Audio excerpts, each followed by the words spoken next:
우리 옆 사람과 함께 인사하겠습니다. 네. 식사 잘 하셨습니까? 예. 오늘 맛있는 미역국에 닭도리탕에 밥도 맛있고 너무나 맛있게 잘 먹어서 지금도 이렇게 든든하고 따뜻합니다. 몸된 교회를 위해서 이렇게 몸된 성전으로서 섬겨주신 또 우리 성도님들에게 감사를 드립니다. 저와 여러분은 나의 몸을 그리고 자신의 몸을 누구를 위하여서 사용하고 있습니까? 나를 위하여 더 많이 사용하고 있습니까? 아니면 하나님의 나라를 위하여 더 많이 사용하고 계십니까?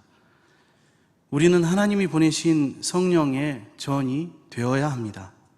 하지만 대부분의 사람들은 자신이 자기 몸의 주인인 것처럼 자기 욕심과 성공을 위하여 사용합니다. 오늘 말씀의 배경은 이렇습니다.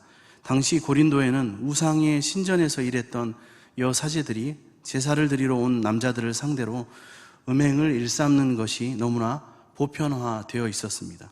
그런데 문제는 이제 예수 그리스도를 믿기로 결단하고 새롭게 거듭난 자로 살기를 각오한 고린도 교회 가운데 일부 사람들이 여전히 그리스도를 믿기 이전에 옛 습성을 버리지 못하고 세상 사람들과 동일하게 창녀와 음행하는 죄를 범하고 있었다는 것입니다. 이에 사도 바울은 성도는 예수 그리스도와 합하여 영적으로 하나 된 바로 그런 사람이라는 사실을 강조하며 예수 그리스도의 지체가 된 성도들이 창기와 한 몸이 되는 것은 하나님을 욕되게 하는 일이기 때문에 결코 용납할 수 없다라고 하나님의 말씀을 선포합니다. 그럼에도 불구하고 만약 성도가 자기의 몸을 음행의 도구로 사용한다면 마침 그는 성령께서 거하시는 성전을 더럽히는 것, 심각한 신성 모독죄에 빠지게 될 것임을 경고하고 있습니다. 하나님께서는 죄와 사망의 노예로 있던 우리 모두를 예수 그리스도의 피로 값주고 사신 그 참된 이유는 더 이상 사탄의 올무에 얽매이지 않고 오직 하나님께 영광을 돌리며 살아가도록 하시기 위해서입니다. 로마서 6장 13절에 또한 너희 지체를 불의의 무기로 죄에게 내주지 말고 오직 너희 자신을 죽은 자 가운데서 다시 살아난 자 같이 하나님께 드리며 너희 지체를 의의 무기로 하나님께 드리라. 아멘. 이 말씀처럼 성도는 자기 몸을 거룩하게 유지하고 선하게 사용해야 마땅한 것입니다. 또 고린도 교인들이 교회 내에서도 이러한 음행을 저지른 이유는 또 한 가지 이유가 있는데 그리스도인들에게 전해진 이 자유를 오해한 데 원인이 있습니다. 고린도 교회 교인들은 하나님께서 주시는 그리스도인의 자유를 오해하고 무엇이든지 다 해도 괜찮다는 잘못된 사상과 논리에 빠져 있었습니다. 이제 하나님이 자유를 주셨으니 우리를 이제껏 얽매고 있던 도덕과 율법에서 자유롭게 되었다는 것입니다. 나아가서 헬라의 그리스의 이원론적 사고에 젖어있던 그들은 육체는 더럽고 추악한 것으로 생각했고 이 육체는 마땅히 없어져야 할 것으로 인식했고 어떻게든 사용해도 괜찮다고 생각했습니다. 그러나 그리스도인의 자유란 예수 안에서 예수 그리스도를 통하여 얻는 죄에서의 자유 그리고 율법에서의 자유를 뜻함이었습니다. 또한 성도의 몸은 하나님의 권능으로 부활한 몸이고 그리스도의 지체이며 거룩한 성령의 전입니다. 그래서 그리스도인은 자유를 누리되 그리스도 안에서 지켜야 할 책임과 의무를 다해야 하는 것이며 자신의 거룩한 지체를 쾌락이라는 죄악의 도구에 내맡겨서는 안 된다는 것입니다. 우리가 예수님의 몸이 됐다라는 이 말의 뜻은 서로가 서로에게 또한 긴밀히 연결되어 있다는 것을 말하고 있습니다. 우리는 하나, 예수 그리스도를 머리로 한 몸된 하나라는 말은 각계의 삶을 살아가는 것이 아니라 함께 한다, 같이 한다라는 의미를 가지고 있습니다. 이것은 큰 각오와 결단의 말입니다. 살면 같이 살고 죽으면 같이 죽을 수 있다는 것입니다. 공동체. 우리가 이 교회의 지체가 되고 또 교회와 함께 살아간다면 이제 우리에게 개인의 문제라는 것은 없습니다. 고린도 교회가 그러했고 초대교회의 모습에서도 이를 살펴볼 수가 있습니다. 이 초대교회에 흠이 되었던 아나니아와 삽비라의 죄도 단순히 두 사람만의 어떤 개인적인 문제가 아니라 공동체 전체의 문제로 전이되게 된 것이죠. 혼자 아파할 수 없고 또 혼자 슬퍼하지 않습니다. 지금까지는 하나님을 알지 못하고 살던 때까지는 개인의 문제였다면 이제는 하나님과 예수님의 이름으로 한 형제요 자매로 살아가는 공동체 전체의 문제가 된다는 것입니다. 내가 영적으로 살아있으면 나를 통하여 하나님께서는 공동체를 살리실 것이며 반대로 내가 영적으로 시험에 들면 내가 공동체를 아프게 하는 바이러스가 될 수도 있다는 것입니다. 그래서 교회에서 우리가 직분을 맡거나 또한 영적 리더십의 위치에 오를 때면 항상 조심하고 또 긴장을 늦춰서도 안 되고 하나님께 지혜를 구하는 기도하기를 게을리해서는 안 되는 것입니다. 우리가 뱀에 물린 사람을 치료하는 과정을 보면 뱀에 물린 상처를 그 주위를 빨리 끈으로 동여맵니다. 그렇게 해서 몸 전체에 독이 퍼져나가는 것을 막게 되는 것이죠. 지금 막지 않으면 피를 통하여서 몸 전체로 퍼지게 되고 눈으로 보이는 상처는 작을지라도 결과는 몸 전체를 잃고 목숨을 잃게 되기 때문입니다. 아마도 그래서 하나님은 지체 없이 아나니아와 삽비라의 죄를 벌하셨는지도 모릅니다. 예수님께서 하늘로 올라가시고 세워진 이 초대교회, 이 교회는 아직 영적 수준이 어린아이와 같았습니다. 이제 막 뜨거운 성령의 불길로 부흥하고 있는 이 교회에 나쁜 불씨가 일어났다면 교회 내로 퍼지기 전에 빨리 진화할 필요가 있었다는 것이죠. 실질적인 죄를 지음으로 죽음을 맞은 아나니아와 삽비라 두 사람 뿐이었지만 이 모습을 목격하고 들었던 초대교회 안에 많은 사람들, 그 사람들 내면에 숨어있던 아나니아와 삽비라 같은 부정한 마음들은 이 사건을 계기로 죽음을 맞이하게 되었습니다. 이렇게 하나님의 은혜로 교회는 회개하고 정신을 차렸습니다. 더욱 정결함으로 하나님께 가까이 다가가는 교회가 되었습니다. 시련에서 부흥으로 전환되고 초대교회는 영적인 능력을 갖춘 좋은 교회로 성장하기 시작했습니다. 예루살렘 마가다락방에서 기도하며 성령의 불길로 임하여 이 뜨거워진 교회, 그 열정, 그것은 하나님의 기쁨이 되고 이제 이방인의 사도 바울 선교와 함께 더불어 복되고 아름다운 소식이 소아시아 7교회를 지나 마게도냐, 그리스, 그리고 오늘 고린도 교회까지 이르게 되었습니다. 과거의 우상을 버리고 예수를 믿기로 결단하고도 그러한 삶을 살기가 쉽지 않습니다. 믿음의 길을 가면서도 이전의 무수한 삶의 습관들, 방식들, 버릇들, 하나님을 섬기는 사람의 모습이라고 할 수 없는 그러한 모든 양태들, 그런 모습들이 많습니다. 그래서 오늘 사도 바울은 고린도 교회를 향해서 그리고 오늘 우리를 향해서 다시 한번 하나님 말씀의 온전한 의미를 전하고 있습니다. 이제 너희는 더 이상 이 세상과 육체의 매인 삶으로 그친 자들이 아니라 거룩하고 영원하신 하나님으로 말미암아 그리스도 예수의 가르침을 따르는 자가 되었으니 너희 욕심대로 하나님의 말씀을 사용하지 말라. 그리고 육체의 요구에 매이지 말고 자유할 것을 가르칩니다. 예수 그리스도께서 우리에게 주신 복음은 우리를 묶고 있는 모든 결박에서 우리를 자유롭게 합니다. 이 참된 자유로 말미암아 더 이상 구원이 우리의 어떤 행위에 따라 좌우되지 않습니다. 그러나 여전히 세상 사람들은 이 자유를 오해합니다. 예수를 온전히 따르지 않는 사람들도 교회는 다니지만 이와 같은 자유를 오해합니다. 주님이 주신 복음으로 인해 모든 것을 다 할 수 있는 자유가 주어졌지만 그 모든 것이 다 유익한 것은 아니라는 것을 모른다는 것입니다. 그래서 고린도 교회 안에 주님이 주신 자유를 자신의 종욕을 채우는데 잘못 사용하는 모습이 드러나게 된 것입니다. 그리스도 안에서 참 자유를 가진 자이기에 모든 일에 자유롭다. 하지만 이것은 방종의 허용을 의미하지 않는다는 것을 다시 바울은 설명합니다. 자유를 넘어선 방종은 되려 인간을, 저와 여러분을 죄의 얽매인 죄의 노예로 만들어버립니다.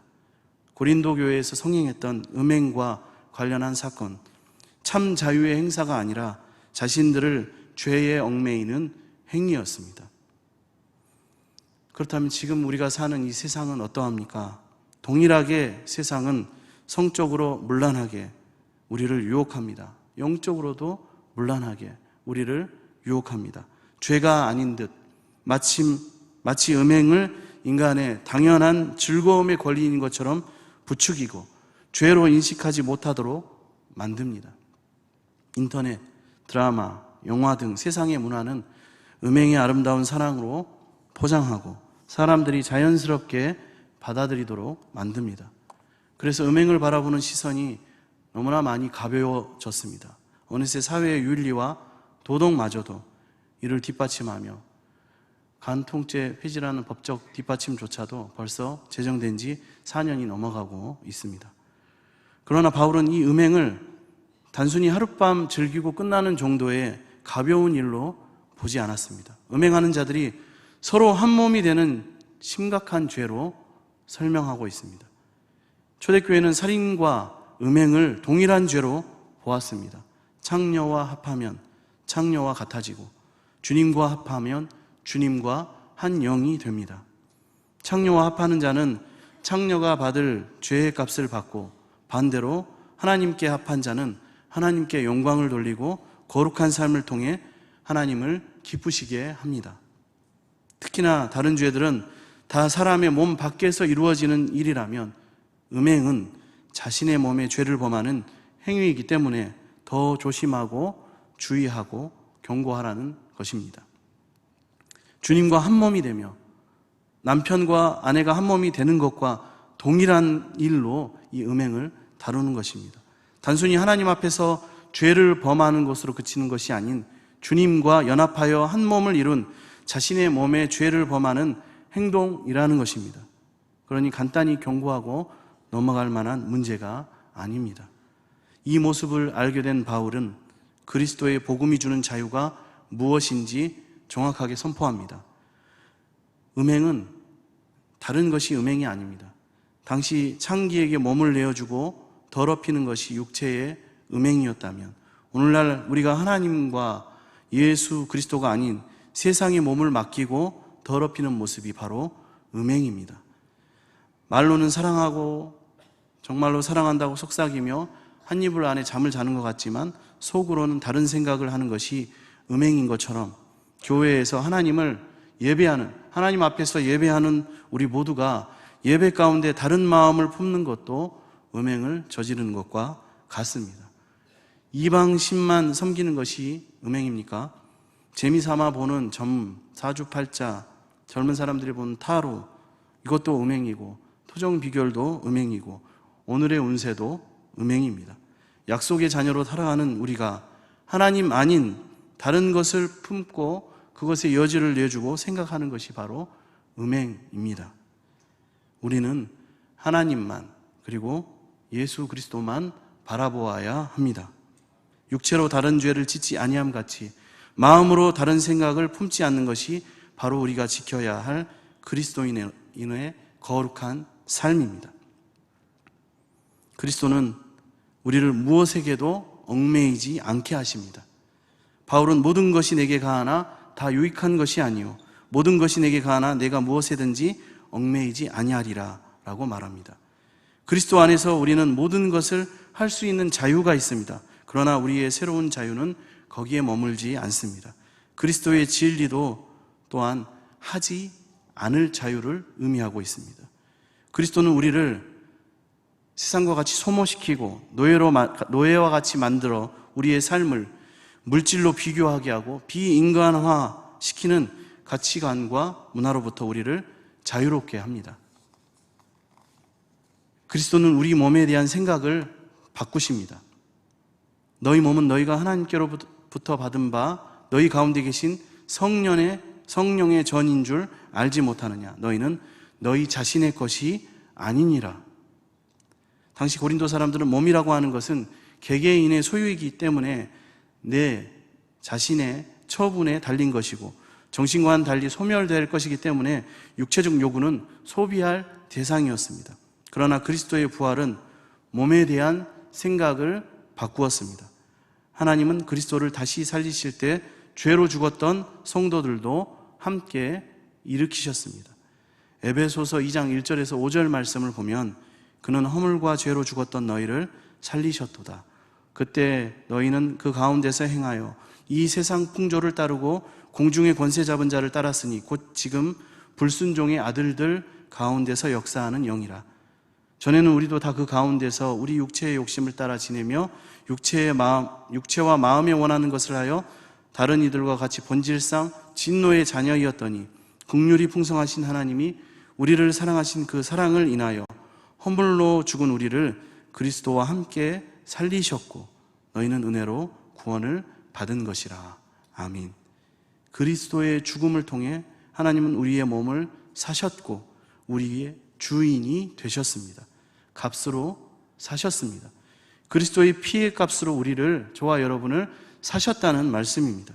그리고 이후로 하나님은 친히 우리 몸의 주인이 되시고 그 말은 우리 몸을 돌보신다는 말씀입니다. 그러므로 우리의 몸은 그리스도의 한 지체이며 하나님이 영이 거하시는 성전이 되었습니다. 다시 한번 묻겠습니다. 나의 몸은 누구 것입니까? 예, 맞습니다. 우리 몸은 우리 것이 아닌 바로 하나님의 것입니다. 하나님은 저와 여러분이 주님이 다시 오실 그날까지 죄와 싸우며 성결함과 거룩을 지켜나가기를 명령하십니다. 하나님은 예배하는 일, 하나님을 찬양하는 일, 그리고 이웃과 교회를 섬기는 일, 이러한 거룩한 일들에 우리 몸을 사용하는 것을 기뻐하십니다.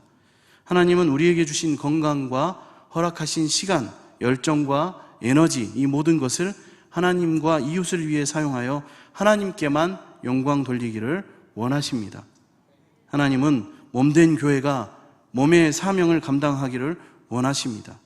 우리가 주님을 섬기는 자리에 입술만 있는 것이 아니라, 마음만 있는 것이 아니라 몸도 그곳에 있기를 원하십니다.